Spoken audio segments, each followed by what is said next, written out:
Cuaca tidak menentu, kadang panas, kadang hujan. Sekarang lagi batuk, mau coba obat tradisional belimbing wuluh diseduh sama gula batu. Tapi karena nggak punya gula batu, jadi kita pakai gula merah atau gula Jawa.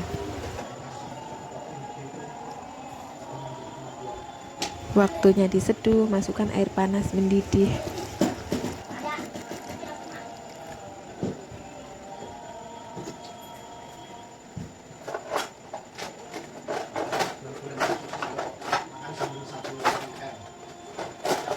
Lalu kita tutup, tunggu hingga hangat baru bisa kita minum. Semoga bermanfaat. Terima kasih.